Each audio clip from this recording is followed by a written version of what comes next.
In this video, I talk about how to stop murder hobos.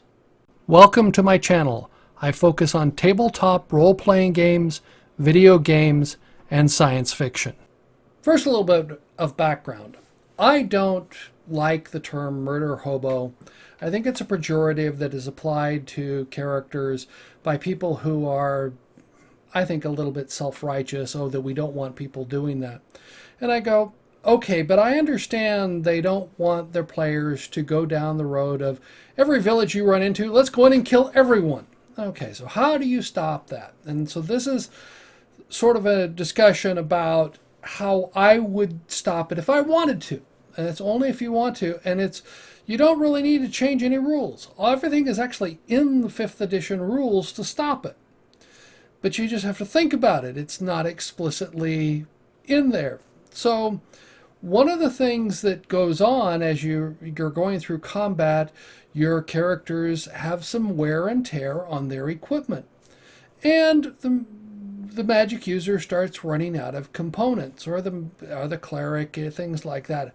They go, oh, but that's okay. You know, I warned them that that last combat that you had, your armor's a bit dented up and things like that. That's okay. I cast the mend spell. So let's pull out the player's handbook and look at mending, which is a transmutation cantrip. It's a cantrip, so I can do that as many times as I want.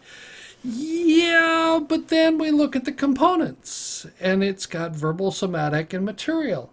2 lodestones. Where did you get the lodestones? Now the player is going to go, oh, where did I get the lodestones? So here's an example of a situation. Yes, they can clean and they can do various things like that, but you need to take care of your equipment. There's always maintenance to be prepared on your equipment. You need it, there's a little bit of rust on your armor that needs to, your character can argue, well, I'm going to clean it off. What are you cleaning it off with? There's some dents in your armor. Well, I'm going to pound it out. Oh, you really have that skill to do that? So you really need a village. I hate to say that, but it's, you need, your characters need to occasionally visit someone to do some maintenance on their equipment, whether it's the harnesses on their beasts, if they're riding a horse or whatever. Somebody has to take care of the leather, and there's wear and tear on everything. Just your cloak, your magic user's robe. It's not magic or anything like that, but you need a little bit of maintenance on your stuff, or it's time to replace it. I mean, everybody, you have some clothing and you have to have, a button pops off in today's world, or do you have buttons on that? Does it get soiled? Does it get torn? Now, mend will work it, but you have to have 2 lodestones. So where did you get them? Are you going to tell me your characters are going mining lodestones? How do you know where to go mine them? Where to find them? And that's an adventure all in itself, that we're going to go out and get that, and if we don't. So how do I balance that with letting the players do anything I want? That's fine. They can do anything you want. And I don't want to get too overly complicated with rules about, how much damage something takes. No, you just sit there and as a DM, you say, after that when they get through with the battle, they're ready to do they've finished an adventure. You say, oh, by the way, your armor, the strap holding your armor on is a bit worn and is now slipping. So it's a little bit loose and it's chafing you a little bit. It's uncomfortable. Or, during that last combat, the creature reached out and the magic user, and he missed. He swung and missed, but he did snag a thread on your robe, and now you've got this run which is starting to separate and so on. So it's not this nice, elaborate magic user's robe and so on. Or you got, the bat flew over and dumped guano on top of your characters. And even though you've managed to get some of it out, it smells a little bit, and maybe you want to buy a new one. You can put this into there. So they've got to find a village. Now, if they go out and slaughter a village, that's fine, but were there any survivors? So, you have someone, some little boy or whatever, a little girl, or they managed to hide down in some root cellar and, you killed their parents and you took everything that they had, but you didn't find the entrance to the root cellar, or they hid down there. Are there any eyewitnesses that can identify you to the next village down the road? So then the next time you come into the next village, now you have a bit of a problem. You need just a little bit of maintenance, and say you want some rest and recreation, so you want some additional wine. Well, your wine's going to run out eventually, so where are you going to do it? Your character's going to say, well, I'm going to make my own wine. Well, now we're getting into a whole bunch of things, which, yes, they could do some of that, but they're going to run into problems, because where do they get their grapes? And it takes time for some wine to ferment, and they're doing things like that. So they run into issues with just little components. You don't really need to change your adventures, and you're not forcing the characters to do anything. You're just saying, oh, you've got some wear and tear. Your shoes, your boots have started to wear a hole in the sole, or you managed to some characters threw some caltrops out, and you stepped on one, but your thick leather boots managed to defeat that. But now you've got this cut in the sole, which is starting to wear. Really needs a little bit of maintenance on this, and so I would just, as at the end of each adventure, start outlining to the characters, you have this wear and tear on your stuff. Then you can keep track of it on an adventure by adventure basis, not on a combat by combat basis. That's just too much overhead. But on an adventure by adventure basis, you say, oh, things like that. And then if they don't get it repaired after an adventure, then the situation just gets worse. It's you haven't taken care of that, so now it's there, and you can start to say, well, if you don't get this repaired soon, it may fall off in combat. Or when they get through with the adventure, as you come back and you're resting, you go, oh, when you take your armor off, this piece falls off, and your armor, or the buckle holding the leather strap has now worn so much that the leather strap broke. And you don't have to do that during combat. You can do that between combat, after an adventure. I think that's the best time to say you've completed. You want to ideally rest and recuperate and things like that, and maybe go up a level and calculate all that. So at the end you say, this is what's happened to your equipment. Your sword, you managed to kill, the big creature, but when you drove your sword through his skull, yes, it killed him, but it dented the blade a bit. It put a big gash in the blade. For any of those of you who've ever tried, you swing your little chopper down on something and it hits a bone and it dents the blade. Well, you got to try and pound that out or whatever, or sharpen it. Yeah, it's not going to break anything, but your sword isn't as sharp, and you just keep saying it's nowhere near as sharp. It's losing the keen on the edge of the blade. So you need a little bit of maintenance. And if you need maintenance, you need to have some place to get it done.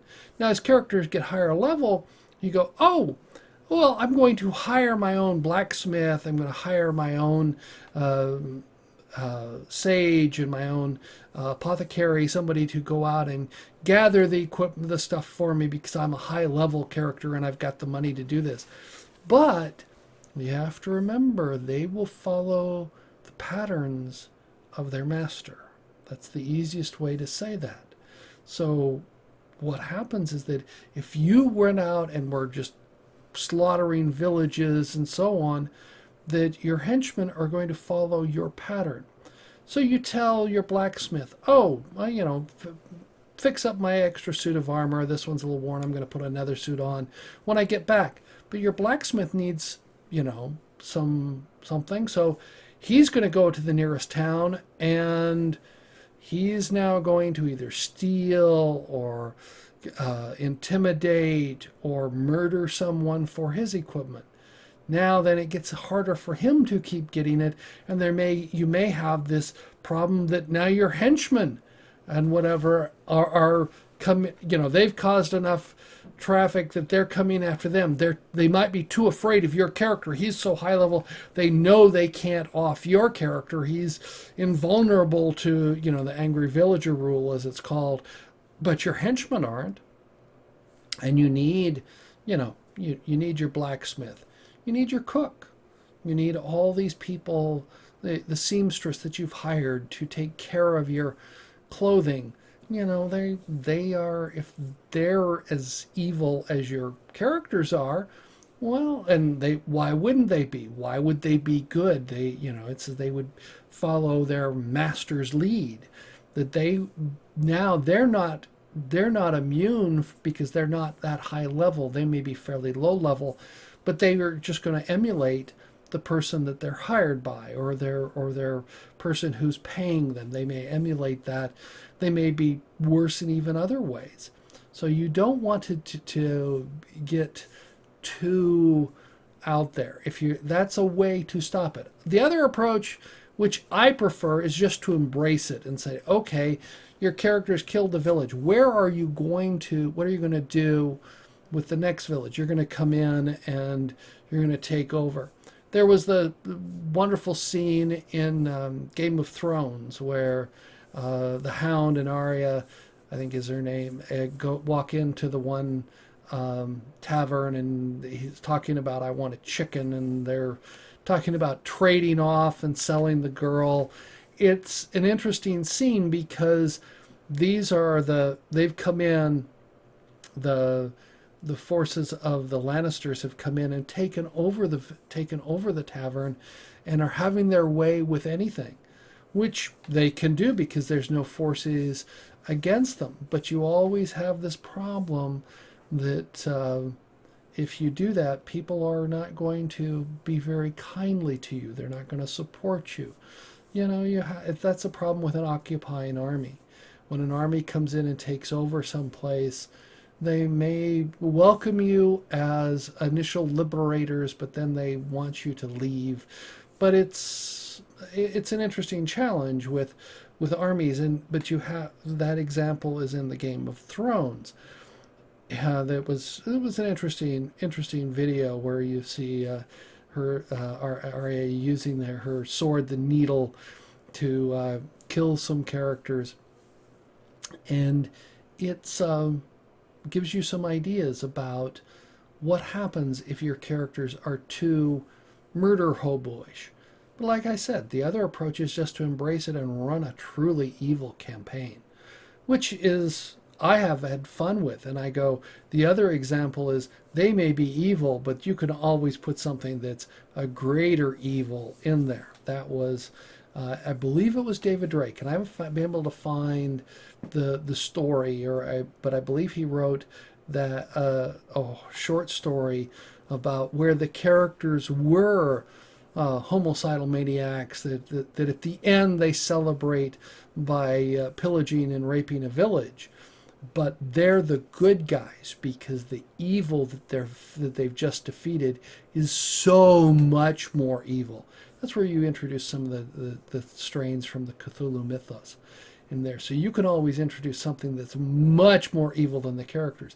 That's also true in the book The Black Company, which I highly recommend, by Glenn Cook, The Black Company. But you can always take and play your characters.